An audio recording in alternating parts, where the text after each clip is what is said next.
Hi everyone, welcome back to my channel. My name is Anna. I'm a neurologist who loves making videos about brain-related topics, neurology-related topics, and I also like making music reaction videos because I think music is really good for the brain. Whether you're playing it or listening to it or creating it, it works all these different parts of the brain. Music also gives us the opportunity to heal. It allows us to understand ourselves better, process our emotions, maybe think about things differently, and also allows us to relate to other people, including the artists, and helps us recognize that we are not alone. I also want to thank each and every one of you for subscribing. I just hit 50,000 subscribers the other day. Thank you so much. Today we're going to be watching a music video by NF called Wake Up. I promised you I would take the NF journey with you and follow his psychological transformation with each album that he's released over the past several years. And so Wake Up is an older song. It was released about 8 years ago. The title intrigued me, so let's get started.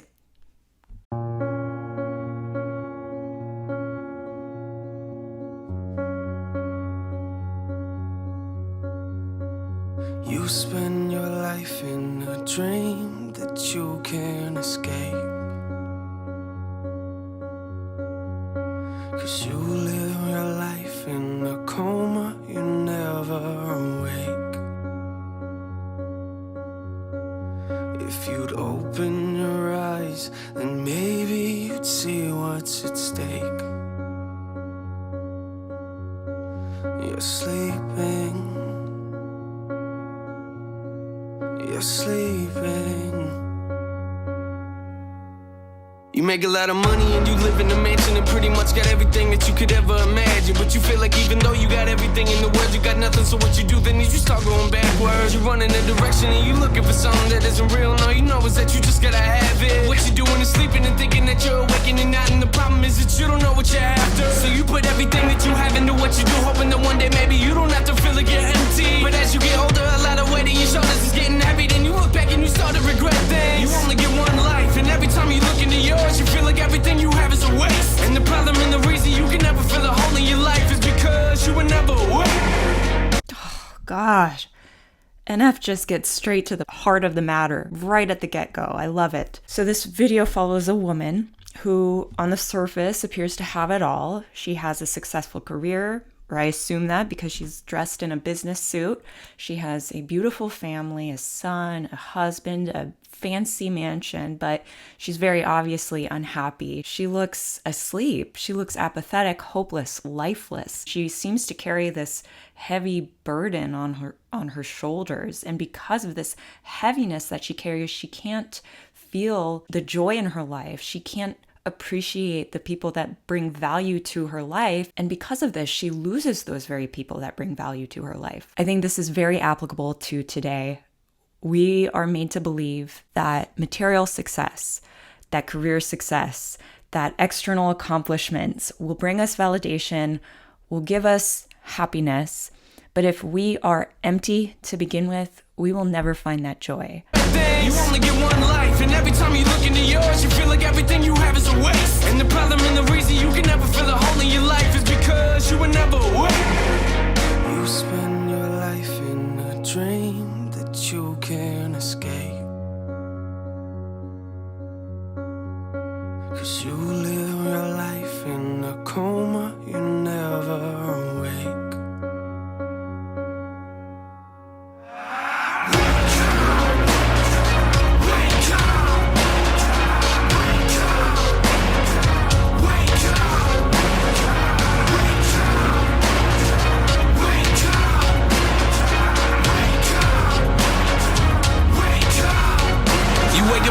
But feel like you never got up and go to work, and you feeling like you ain't got a purpose. And you trying to get motivated, but everything you do turns into a mess, like you ain't nothing but worthless. And yo, you look around, a lot of these other people you looking at, to you describe as perfect. So you point a finger at God and tell him to do his job and fix your life up, 'cause nothing is working. And you would try to hide it and make it seem like it's nothing, but really you feel like everything is crashing around you. And you developed a problem in trusting in other people, which later became an issue that would mentally pound you. You only get one life, but every time you look into yours, you feel like all you ever see are mistakes. And the problem and the reason you can never move forward in life is because you were never awake. Wake up. spend your life in a dream. Okay, so now we have another character in the story, a young man. It looks like he's working as a handyman or a gardener for the woman's family. He believes that she and her family have it all because of their material success, but little does he know that that family is just as miserable as he is, which emphasizes again that material success does not lead to happiness. So this man, he believes he's a failure. His house is in disarray. He feels ashamed because he feels like he can't do anything right. He doesn't trust other people. And this way of thinking becomes this self-fulfilling prophecy that actually ends up preventing him from finding the very things he wants the most: joy, love, success. I'm trusting in other people, which later became an issue that would mentally pound you. You only get one life, but every time you look into yours, you feel like all you ever see are mistakes. And the problem and the reason you can never move forward in life is because you were never awake. Wake up. You spend your life in a dream that you can't escape. 'Cause you live your life in a coma, you never awake.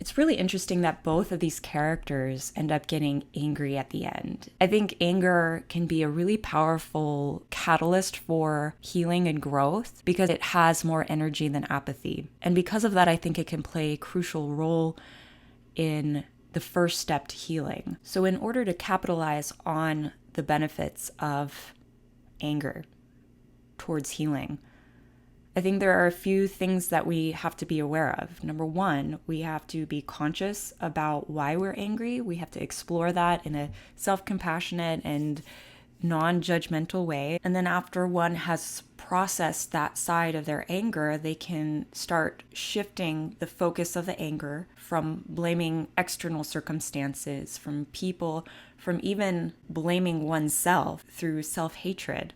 One can begin to shift that blame to taking responsibility for one's reactions and for one's future actions. Let me delve a little deeper in this.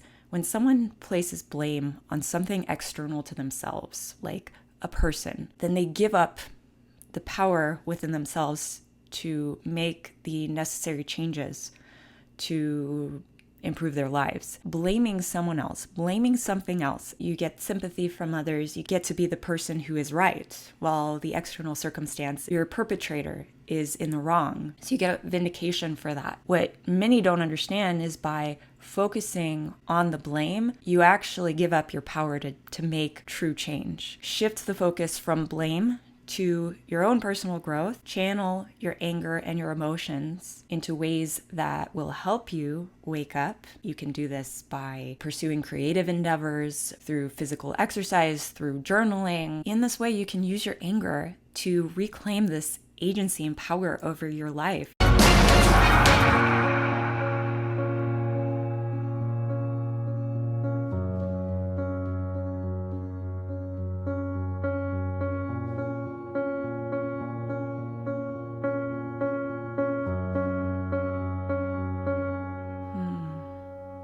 I wonder if they woke up. Wow. There is a lot to unpack in this profound song. First of all, I love the title. I think it applies more than ever to our world. So many of us are stuck in this apathetic, asleep state where we're frozen and we're just moving through life, numb, unaware, oblivious to the true power that lies within each and every one of us. Our society's values don't help. Corporatism, the media, all capitalize on us staying in a state of apathy and paralysis. The news instills fear in us. So we become paralyzed. We think the world is falling apart and we can do nothing about it. So we stay stuck, numb, trying to divert our attention to meaningless things, which, hey, corporatism comes in and materialism comes in and says, hey, buy this. This will give you happiness, when it won't. It doesn't have to be about victim versus perpetrator. It doesn't have to be about who's right versus who's wrong. It's about looking inward, facing your demons, taking responsibility for your life, and acknowledging that there is power within you to make positive change regardless of your external circumstance. I'm not saying that life is not hard, that the hardships in life are imagined. No, life is really hard, for some more than others. And there are certain circumstances that have happened to you that you had no control over. And I am so sorry to anyone who has experienced such severe trauma that it's very hard for them to move past it. I am so sorry. I do think that everybody is capable of rising above their past and rising above their challenges. It reminds me of a book called Man's Search for Meaning by a psychiatrist named Viktor Frankl. So Viktor Frankl was a psychiatrist in Europe during the time of World War II. He was imprisoned in a Nazi concentration camp, and his whole family died in a concentration camp. He survived and surprisingly was not crushed by the devastation of his family's death or the torture that he faced while he was in a concentration camp. He chose to forgive the Nazi soldiers who tortured him. He chose to forgive them for the death of his family. And he even went on to create a type of therapy called logotherapy, which is a type of therapy that focuses on searching for the meaning in one's life, despite the harshness of life's events. And this can help to alleviate suffering. So meaning can be found in many things, in creating music, journaling, writing a book, loving another person or a pet unconditionally. So if you're interested in learning more about how Viktor Frankl was able to transcend that horrible experience, I would recommend this book called The Man's Search for Meaning. It's really good. It's really good, guys. Thank you guys for watching. I hope you enjoyed this video. We'll catch you next time.